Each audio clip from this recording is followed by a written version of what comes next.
నమస్కారం. ప్రస్తుతం మనతో పాటు ప్రముఖ ఆధ్యాత్మికవేత్త, ప్రముఖ జ్యోతిష్య వాస్తు పండితులు ముల్లపూడి సత్యనారాయణమూర్తి గారు ఉన్నారు. వారితో మాట్లాడేద్దాం. నమస్కారం గురుగారు. నమస్కారం అమ్మా సృజన.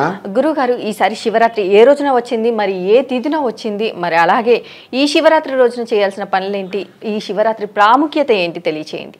మనకి 2024 సంవత్సరంలో మార్చి 8వ తేదీన మనకి ఈ మహాశివరాత్రి వచ్చింది.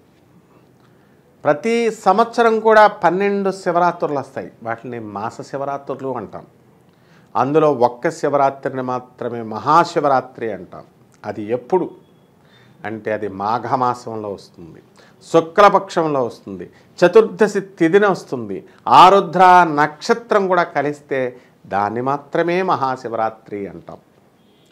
ఈ 12 శివరాత్రులు మాస శివరాత్రులలోకెల్లా ఈ మహాశివరాత్రి అత్యంత పవిత్రమైనటువంటిది. ఎందుకు పవిత్రమైనటువంటిది అంటే ఈ రోజున శివుడు పార్వతీదేవిని పెళ్లి చేసుకున్నాడు. అసలు శివుడు అంటే ఎవరు అసలు అంటే మంగళాలను చేసేటటువంటి వాడిని శివుడు అంటారు. అంటే ఎవరైతే శుభాలు చేస్తారో మనకి మన చుట్టూ ఉన్నటువంటి వాళ్ళు ఉంటారు, ఎవరైతే మనకి మంచి చేస్తూ ఎల్లప్పుడూ మంచి కోరుకునేటటువంటి వాళ్ళు ఉంటారు, వాళ్ళంతా శివుళ్ళే. అంతేకాని ఎక్కడో ఆకాశంలో మెళ్ళో కైలాసం పర్వతం మీద కూర్చుని మెళ్ళో పాము వేసుకొని ఎవరో ఒక వ్యక్తి ఉంటాడు, ఆ వ్యక్తి మాత్రమే శివుడు అనుకోవడం తప్పు. తర్వాత ఈ శరీరం శివుడైతే లోపలప్పుడు నేను మాట్లాడుతున్నాను, ఇలా కదులుతున్నాం మనం, ఈ శక్తే పార్వతీ ఈమె. కాబట్టి ఆ శివపార్వతులు కూడా మానవ రూపాలలో వచ్చారు. మరి పార్వతీదేవి సతీదేవి దక్ష ప్రజాపతి మానవుడు కాదా? సతీదేవి దక్ష ప్రజాపతికి పుట్టింది. అదేవిధంగా హిమాలయ పర్వతానికి పార్వతీదేవి పుట్టింది. మానవులు అలాగే ఈ శివుడిని చారిత్రాత్మకంగా మనం తీసుకున్నప్పుడు మొత్తం శివుడు మానవుడిగా అవతరించి ఆ సేతు హిమాచలం వరకు కన్యాకుమారి నుంచి ఇదంతా కూడా ప్రయాణం చేశాడు. ఆ విధంగా శివపార్వతుల యొక్క కళ్యాణం అనేటటువంటిది జరిగింది. బుల్ అంటే ఎద్దు పైన ఆయన తిరిగాడని హిస్టరీ ఉంది. అంటే శివుడు ఉన్నాడా లేడా, ఆకాశంలో ఉంటాడా అనుకునేటటువంటి వాళ్ళందరికీ సమాధానం ఏంటంటే శివుడు మనకలాగే పుట్టాడు, మనకలాగే తిరిగాడు. శ్రీరామచంద్ర ప్రభు ఎలా పుట్టాడో, శ్రీకృష్ణుడు ఎలా పుట్టాడో అవన్నీ ఆయన కూడా అట్లాగే చేశాడు. కాబట్టి హిమాలయ పర్వతాలలో మనకి కైలాసం ఎక్కడో ఉందని అనుకుంటాం, అందరూ కేదార్నాథ్ వెళతారు.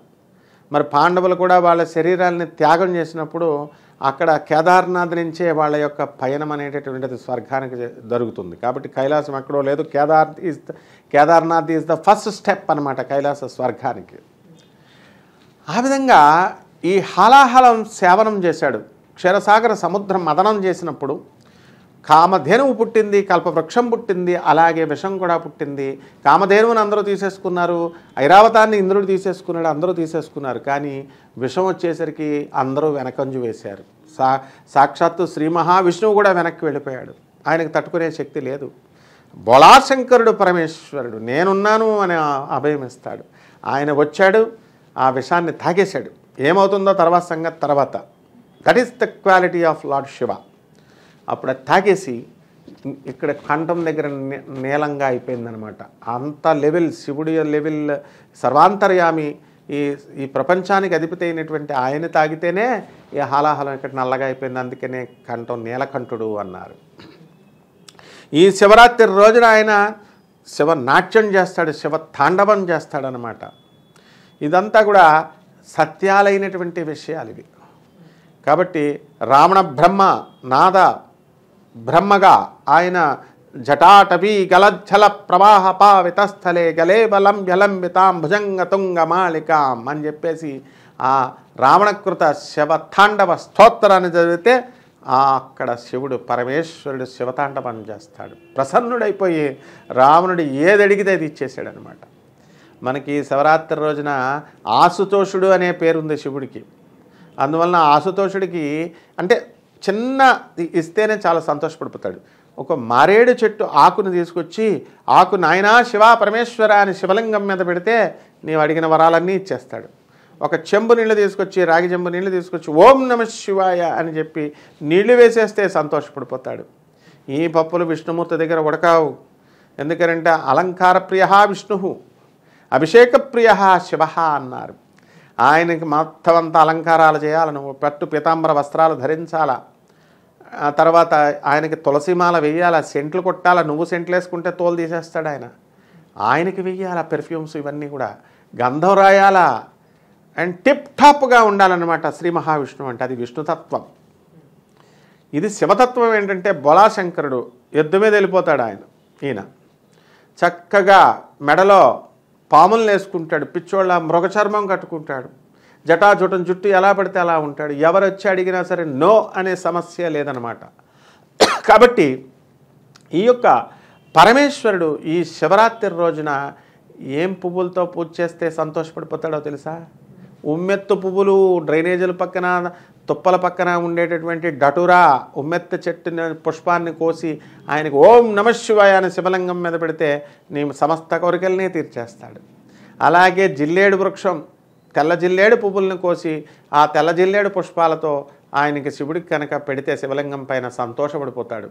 మనం కాశీ వెళితే అక్కడ తెల్ల జిల్లేడు పువ్వులు దొరకకపోతే మామూలు పిచ్చి జిల్లేడు చెట్లు ఉంటాయి కదా, జిల్లేడు పింక్ కలర్లో, ఆ పువ్వులు కూడా పెట్టేస్తారు, కాబట్టి పెట్టచ్చు. అదేవిధంగా స్వామివారికి ఇష్టమైనటువంటి శంఖం పువ్వులు, నీలం శంఖం, నీలం కలర్లో ఉంటాయి, చాలా ఇష్టం. అన్నిటికంటే ఇష్టం గన్నేరు పువ్వులు, పసుపు గన్నేరు పువ్వులు అంటే శివుడికి పరమేశ్వరుడికి చాలా ఇష్టం. పారిజాత పుష్పాలు, చామంతి, మల్లె పువ్వులతో స్వామివారికి మనం పూజ చేసుకోవచ్చు. ఏ దేవుడికి కూడా మల్లె పువ్వులతో పూజ చేయకూడదు, ఒక్క పరమేశ్వరుడికి మాత్రమే చేయాలి. ఆ బ్రహ్మదేవుడు అసలు మల్లెపూలు పూజలకు నిషిద్ధం అన్నమాట. కాబట్టి ఎక్కువ మత్తిస్తాయని, అంటే ఎక్కువ సుగంధం వాసనలు, మోతాదు కంటే ఎక్కువ ఇచ్చేటటువంటి సుగంధ వాసనలు ఇచ్చేటటువంటి పువ్వులు నిషిద్ధం భగవంతుడు ఏ దేవుడికైనా. అలాగే అసలు వాసన లేనటువంటి గడ్డి పువ్వులు, ఈ యొక్క కాగితం పువ్వులు ఇలాంటివి కూడా దేవుడికి పెట్టకూడదు. మీడియం కలర్లో ఉండాలి, మీడియం వాసనలో ఉండాలి, పెర్ఫ్యూమ్స్ ఫ్లేవర్లో. అటువంటి పరమేశ్వరుడికి బ్రహ్మదేవుడు మొట్టమొదటిసారిగా వచ్చి పరమేశ్వరుడిని మల్లె పువ్వులతో పూజ చేస్తాడు ఇంద్రగిలాద్రి పర్వతం పైన. అందుకే స్వామివారిని దుర్గా మల్లీశ్వరుడు అన్నారు. భ్రమరాంబ పతి అయినటువంటి మల్లికార్జున స్వామికి శ్రీశైలం కొండ మీద మల్లె పువ్వులతో పూజ చేస్తే మల్లికార్జునుడయ్యాడు పరమేశ్వరుడు. కాబట్టి శివరాత్రి రోజున మల్లె పువ్వులతో కూడా పూజ చేయొచ్చు. తర్వాత పారిజాతము, ఇంకా ఈ పువ్వులు ఆ పువ్వులు అని లేవు, అన్ని పువ్వులతో చేయొచ్చు, ఒక్క మొగలి పువ్వు తప్ప. కారణం ఆ మొగలి పువ్వు అబద్ధం చెప్పిందనమాట, కాబట్టి అది నిషిద్ధం. అందువల్ల మొగలి పువ్వు వెళ్ళి అడుగుతుంది, అయ్యా పరమేశ్వర, మరి నేను అన్నీ తప్పు చేశాను, తప్పులు చేసినటువంటి వాళ్ళందరినీ కూడా నువ్వు క్షమిస్తావు, మరి నాకు ఏంటి నాయనా అని అడిగితే డెకరేషన్కు నిన్ను ఉపయోగించవచ్చు అన్నాడు. కాబట్టి శివరాత్రి రోజునే కాదు, మిగతా ఏ రోజులనైనా సరే, ఇప్పుడు మనం బర్త్డే ఫంక్షన్స్కి వాటికి డెకరేషన్స్ చేస్తాం కదా, ఆ విధంగా మొగల పువ్వును వాడవచ్చు డెకరేషన్స్కి శివరాత్రి దేవుడి పూజల్లో కూడా.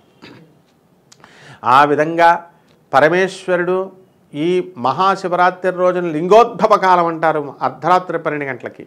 అర్ధరాత్రులు పూజలు చేసేటటువంటి పూజలు పండుగలు 2 ఉన్నాయి. ఒకటి శ్రీకృష్ణ జన్మాష్టమి, ఒకటి పరమేశ్వరుడు.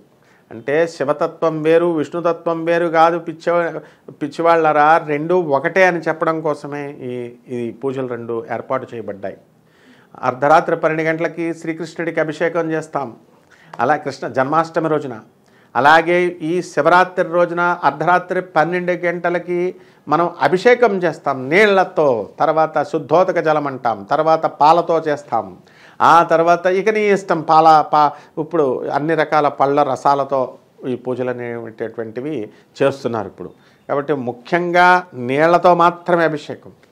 ఆ తర్వాత ఏమైనా ఉంటే పాలతో, ఆవు పాలతో అభిషేకం, మిగతా అన్నీ మనం కల్పించుకున్నటువంటివి. ఈ కోరికలు తీరుతాయి, నేతితో చేస్తే ఈ కోరికలు తీరుతాయి, నూనెతో చేస్తే ఈ కోరికలు తీరుతాయి, చెరుకు రసంతో చేస్తే ఐశ్వర్యం వస్తుంది, ఇవన్నీ మనం పెట్టుకున్నవి. కాబట్టి సాంప్రదాయంగా సనాతన సాంప్రదాయం నుంచి వచ్చినప్పుడు మనం నీళ్లతో చేస్తాం. ఇక నార్త్ ఇండియన్ ఉమెన్స్ను కనుక మనం తీసుకున్నట్లయితే ఆడవాళ్ళు, వాళ్ళు చక్కగా చీరల చెంగు కప్పుకొని ఒక రాగినే చెంబు నీళ్లతో సింపుల్గా వెళ్ళి పరమేశ్వరుడికి ఏ మంత్రాలు అక్కడ ఓం నమశివాయ అని వేసేస్తారు. కానీ సౌత్ ఇండియా దగ్గరికి వచ్చేసరికి శివరాత్రి రోజున అభిషేకం చేయాలంటే మీరు శివుణ్ణి ముట్టుకోకూడదని అంటాడు ఒకళ్ళు, శివుడి దగ్గరికి నీళ్ళం మీరు పోయకూడదని ఇలాంటి నిబంధనలు కనబడుతున్నాయి. ఇవన్నీ కూడా ఏవన్నీ భూటకం. మీరు మీ చేతులతో స్త్రీ పురుష వయో భేదం లేకుండా అందరూ కూడా ఓం నమ శివాయ అని వేయొచ్చు. మంత్రాలు వచ్చినటువంటి వాళ్ళు ఓం నమస్తే అస్తు భగవన్ విశ్వేశ్వరాయ మహాదేవాయ త్ర్యంబకాయ త్రిపురాంతకాయ త్రికాగ్నికాలాయ కాలాగ్రరుద్రాయ నీలకంఠాయ మృత్యుంజయాయ సర్వేశ్వరాయ సదాశివాయ శ్రీమన్మహాదేవాయ నమః అనే మహామంత్రంతో మనం పరమేశ్వరుడికి చేయొచ్చు. ఈ విధంగా శివరాత్రి గురించి ఏమని చెబుతాం మనం? ఈ పూజ ఏ రకంగా చేయాలని చెబుతాం. మారేడు ఆకునికి మాత్రం కంపల్సరీ వేయడం మర్చిపోవద్దు. అదేవిధంగా శివరాత్రి రోజున ఉపవాసం ఉండడం మర్చిపోవద్దు. ఉపవాసం అనేటటువంటిది శివరాత్రి ఒక్క రోజున మాత్రమే చేస్తాం. ఆ మర్నాడు స్నానం చేసి పూజంతా అయిన తర్వాత మర్నాడు ద్వాదశి రోజున తిన్నట్టుగా మర్నాడు భోజనం చేయాలి. అదేవిధంగా శివరాత్రికి ఉన్నటువంటి స్పెషాలిటీ మరొకటి ఉంది, జాగరణ. జాగరణ అంటే మన వాళ్ళందరూ ఏం చేస్తారంటే నిద్ర మేల్కోవడమే కదా అని అనుకొని పాపం పేకాటలు పెట్టుకుంటారు కొంతమంది, శివ భజనలు చేసుకుంటారు కొంతమంది, ఏవో కబుర్లు చెప్పుకుంటూ టీవీలు చూస్తూ సినిమాలు చూస్తూ పర్వాలేదు, శివుడి సినిమాలు చూస్తుంటే పర్వాలేదు, సీరియల్స్ కూడా చూసేటటువంటి వాళ్ళు ఉన్నారు. ఏది ఏమైనప్పటికీ వాళ్ళ ఉద్దేశంలో శివ జాగరణ అంటే వాళ్ళు ఏమనుకుంటున్నారంటే వాళ్ళు కేవలం మేల్కొని ఉండడం అని అనుకుంటున్నారు. కాదు, శివ ధ్యానంలో గడపడం. జాగరణ అంటే ఏంటంటే తాను శివుడై ఆ రోజున ఈ సర్వాన్ని శివుడిగా చూడాలి. నిన్ను వాళ్ళ కుటుంబ సభ్యులందరినీ అన్ని వస్తువుల్ని కూడా మనం శివుడిగా శివ స్వరూపంగా దర్శించాలి, తర్వాత పూజించాలి. అలా దర్శించడమే నిజమైనటువంటి జాగరణ. తర్వాత శివ పూజలో సాయుధ్యం, శివ భజనలో సామీప్యం, శివభక్తులతో కూడి శివ విషయాలు ప్రసంగించుకుంటూ డిస్కషన్ చేసుకుంటాం కదా, అక్కడ సాలోక్యం. అలాగే శివ ధ్యానంలో సారూప్యం. ఇవన్నీ కూడా 4 సిద్ధిస్తాయని సాక్షాత్తు ఆ పరమేశ్వరుడి స్వరూపమైనటువంటి జగద్గురు ఆదిశంకరాచార్యులు వారు చెప్పారు. కాబట్టి ఈ 4టిని శివరాత్రి నాడు మనము ప్రత్యక్షంగా సాధించడమే శివరాత్రి జాగరణకు నిజమైన అర్థం. మరి ఈ శివరాత్రి రోజున స్వామివారికి ఎలాంటి నైవేద్యాలు సమర్పించాలి అంటారు? నైవేద్యాలు పరమేశ్వరుడికి పులిహార అంటే ఇష్టం, దద్దోజనం అంటే ఇష్టం, చక్కెర పొంగలి ఇష్టం. ఏ నైవేద్యం పెట్టినా సరే స్వామివారు తీసుకుంటారు. కాబట్టి చక్కగా గారెలు, వడలు, పులిహార, దద్దోజనం, పాయసాన్నం మీకు ఏది శక్తి కొలది పెట్టగలిగితే ఆ నివేదన పెట్టి స్వామివారికి ఇష్టమైనటువంటి విషయం ఏంటంటే మనం తినేయడం కాదు, పేదవారికి పెట్టాలి. శివుడు ఎంతసేపు చూడండి, శివతత్వం అవనండి, విష్ణుతత్వం అవనండి, పేదవాళ్ళు అవసరాల్లో ఉన్న వాళ్ళకి అందించండి అనే చెబుతారు. కాబట్టి మనం ఎలాగో ఉపవాసం ఉంటాం ఆ రోజు, ఆ ప్రసాదాలన్నీ కూడా బ్రహ్మాండంగా ఏ పూజ ఎప్పుడు చేసినా సరే ఆ ప్రసాదాలన్నీ కూడా పరమేశ్వరుడికి పెట్టి నివేదించి ఇవన్నీ పేదవాళ్ళకి మనం సమర్పించాలి. ఆ విధంగా కనుక చేసినట్లయితే అంటే భీష్ముడు, కర్ణుడు, ద్రోణుడు, కృపాచార్యుడు, అశ్వత్థామ వీళ్ళందరినీ శ్రీకృష్ణ పరమాత్మ ఎందుకు వధించాడు అంటే వాళ్ళ కుటుంబం కోసం, వాళ్ళ ఇంద్రప్రస్థ నగరం రక్షణ కోసం కౌరవుల వాళ్ళ కుటుంబ సభ్యులు వాళ్ళంతా, వాళ్ళ గురువులు వాళ్ళు కేవలం ఒక కుటుంబానికి పరిమితమై స్వార్థంగా ఉన్నందుకు మాత్రమే మిమ్మల్ని నేను వధిస్తున్నాను, అజ్ఞానంలో మునిగిపోయారు మీరు, లోక కళ్యాణం కోసం మీరు ఏం పని చేశారు అని శ్రీకృష్ణ పరమాత్మ అడిగినప్పుడు భీష్మ పితామహుడే తెల్లబోయాడు. కాబట్టి మనందరం తెలుసుకోవాల్సింది కేవలం మన కుటుంబం కోసం మనం పూజలు ఇంట్లో కూర్చుని శివనామ జాగరణ ఇవన్నీ చేయడం కాదు. ఈ నైవేద్యాలు తర్వాత తదనంతరం పేదవాళ్ళకి మనం సేవ చేసినప్పుడు ఆ శివుని యొక్క పరిపూర్ణమైనటువంటి కటాక్షం ఆ రోజు 1000 వస్తుందన్నమాట మన పైన. అలాగే గురుగారు, ఈ శివరాత్రి యొక్క విశిష్టత ఏమిటి, అలాగే ఈ శివరాత్రి రోజున ఎలా పూజించాలి అనేసి చాలా చక్కగా వివరించారు. ధన్యవాదాలు. ధన్యవాదాలమ్మా.